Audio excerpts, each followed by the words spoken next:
ഞങ്ങളുടെ അവരവ്. അപ്പൊ അങ്ങനെ ദേശീയപാത വികസനം എങ്ങനെ യാഥാർത്ഥ്യമായി എന്നും അദ്ദേഹം വിശദീകരിച്ചു. ദേശീയപാത നിർമ്മിക്കുന്നത് മുഴുവൻ ദേശീയപാത അതോറിറ്റിയാണ്. നമ്മുടെ സംസ്ഥാനത്തിന് ഒരു പൈസയും അതിൽ ചെലവില്ല. ഭൂമി ഏറ്റെടുത്ത് കൊടുക്കുക മാത്രമേ വേണ്ടതുള്ളൂ. അതിനാവശ്യമായ പണം ദേശീയപാത അതോറിറ്റി നൽകും. എന്നാൽ ആ ചുമതല വഹിക്കാൻ ബാധ്യതപ്പെട്ട അന്നത്തെ സർക്കാർ ചെയ്തില്ല. ഒരു ഇഞ്ച് സ്ഥലവും അവർ ഏറ്റെടുത്തില്ല. ദേശീയപാത അതോറിറ്റി ഓഫീസ് പൂട്ടി സ്ഥലം വിട്ടു. എന്തുകൊണ്ടാണ് ആ സർക്കാർ ഏറ്റെടുത്ത് അതിന്റെ കാര്യവുമായിട്ട് മുന്നോട്ട് പോകാതിരുന്നത്? അന്നുണ്ടായിരുന്ന പ്രതിപക്ഷത്തിലിരുന്ന ഇപ്പറയുന്ന CPM ഉം LDF ഉം അതുപോലെ തന്നെ മറ്റു അതർ പാർട്ടികളുമൊക്കെ കൊടി പിടിച്ച് അങ്ങനെയൊരു ഹൈവേയുടെ വർക്ക് ഇവിടെ വേണ്ട, കേരളത്തിന് അങ്ങനെയൊരു ഹൈവേ ആവശ്യമില്ല, അങ്ങനെയൊക്കെ ഞങ്ങളുടെ വീടുകളും കടകളും പോകുകയാണെങ്കിൽ ഞങ്ങൾ തെരുവിൽ ഞങ്ങൾ മരിച്ചു വീഴും എന്നൊക്കെ പറഞ്ഞ ഒരു സമൂഹം കടന്നുപോയി. അതിനുശേഷം ലക്ഷങ്ങൾ കോടികൾ കയ്യിൽ വന്നപ്പോൾ അവർ നൈസായിട്ട് അവരുടെ വീടിന്റെ അടുക്കള വരെ പോയാലും കുഴപ്പമില്ല, നമുക്ക് വേറെ വീടുണ്ടാക്കാം, കാരണം കോടികളാണ് കിട്ടിയത്. അങ്ങനെ ആ ഒരു വിഷയത്തിൽ നിന്നും അന്നത്തെ കേരള കോൺഗ്രസ് സർക്കാർ ആ വിഷയത്തിൽ നിന്നും മാറി നിന്നു. കാരണം കേരളത്തിൽ ഇനി ഭരണപക്ഷത്തിരിക്കുന്ന ആ ഒരു ഭരണത്തിനെതിരെ ഇവിടെയുള്ള ആ ഒരു പ്രതിപക്ഷവും അതുപോലെ കൂട്ടനുയായികളുമൊക്കെ വലിയ തോതിലുള്ള പ്രക്ഷോഭങ്ങൾക്ക് ഇറങ്ങുകയാണെങ്കിൽ നമ്മുടെ ഭരണം മുട്ടിപ്പോകുമെന്ന് മനസ്സിലാക്കിയ കോൺഗ്രസ് സർക്കാർ ആ വിഷയത്തിൽ നിന്നും മാറി നിന്നു എന്നുള്ളതാണ്. പക്ഷേ ഇത് ഉമ്മൻചാണ്ടി സർക്കാർ കൊണ്ടുവന്ന ആ ഒരു സംഭവമാണ്.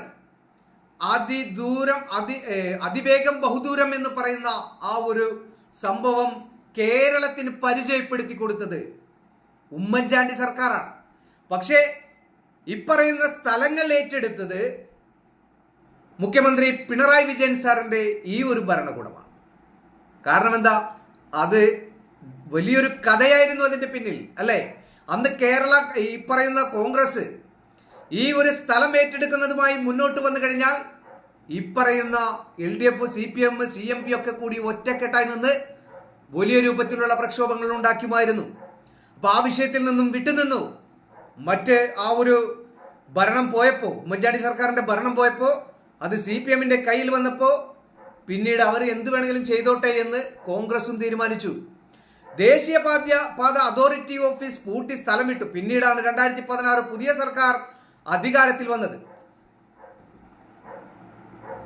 ദേശീയപാത അതോറിറ്റിയെ തിരിച്ചു വിളിച്ചു. എന്നാൽ UDF കാണിച്ച കെടുകാര്യസ്ഥതയ്ക്ക് നാം പിഴയൊടുക്കേണ്ടതായി വന്നു.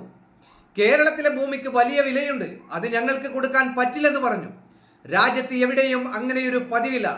തർക്കമുന്നയിച്ചു. എന്നാൽ ദേശീയപാത വന്നേ തീരുമെന്ന് നമ്മുടെ നാടിന്റെ വികസനത്തിൽ പ്രധാനപ്പെട്ടതായിരുന്നു. ഒടുവിൽ സ്ഥലം ഏറ്റെടുക്കുന്നതിന് വേണ്ട ചെലവിന്റെ 25% സംസ്ഥാനം ഏറ്റെടുക്കാമെന്ന ധാരണയിലെത്തി. ഇപ്പോൾ അത് യാഥാർത്ഥ്യമായി എന്ന് മുഖ്യമന്ത്രി പറഞ്ഞു. അങ്ങനെ ഒരു സ്ഥലം ഏറ്റെടുത്ത് 25% കേരള സർക്കാർ കൊടുത്തിട്ടുണ്ടെങ്കിൽ, ഞാൻ പറഞ്ഞില്ലേ, നമ്മുടെ കേരളത്തിന്റെ റോഡ്, ആദ്യകാല റോഡ് ടിപ്പു സുൽത്താൻ റോഡ് എന്നാണ് അറിയപ്പെട്ടിരുന്നത്.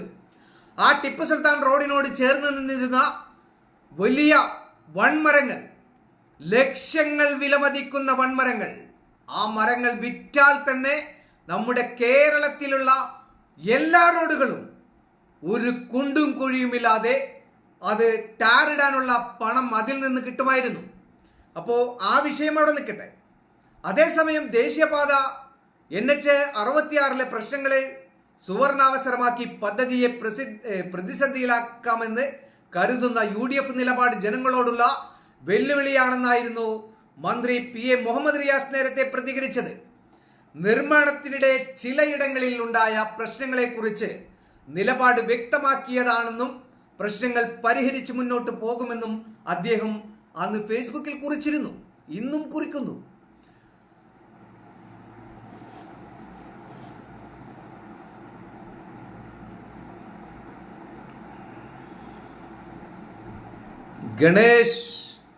ഗണേശ് ബ്രോ ഹായ്, നാ തമിഴ്നാട് ബ്രോ, സന്തോഷം.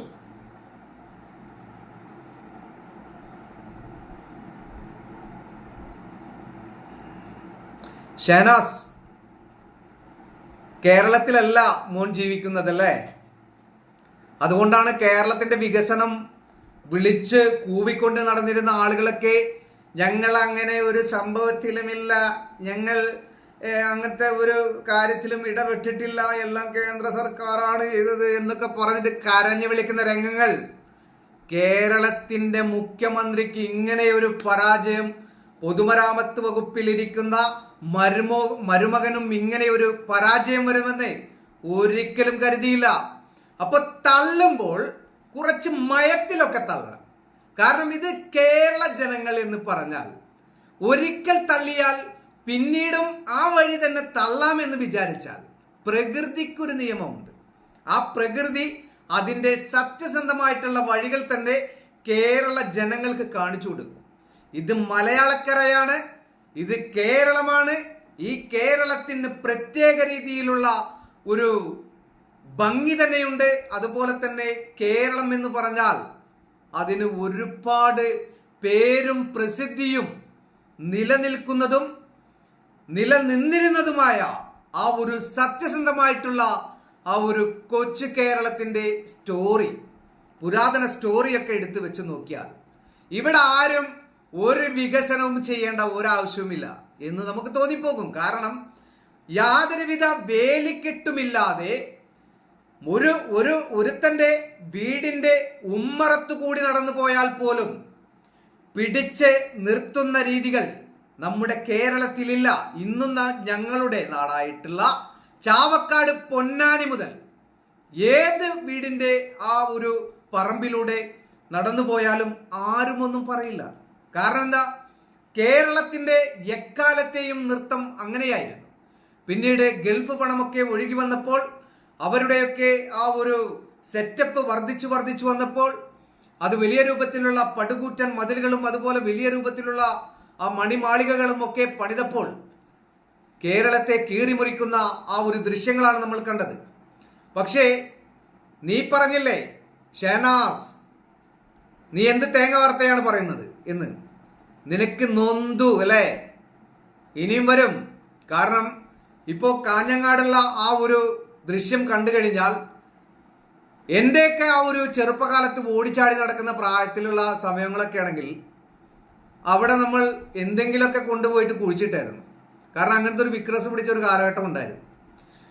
റോഡിന്റെ നടുവിൽ എവിടെയെങ്കിലും ഒരു കുഴി കണ്ടു കഴിഞ്ഞാൽ ഒന്നിനും പറ്റിയിട്ടില്ലെങ്കിൽ അവിടെയുള്ള പുല്ലെടുത്ത് കളഞ്ഞിട്ട് അവിടെ കുഴിച്ചിട്ട് പ്രതിഷേധിച്ചിരുന്ന ഒരു ചെറുപ്പകാലം എന്നിലുണ്ടായിരുന്നു. ഞാൻ സ്കൂൾ ജീവിതമൊക്കെ അങ്ങനെയായിരുന്നു. എല്ലാവർക്കും നന്ദിയുണ്ട്.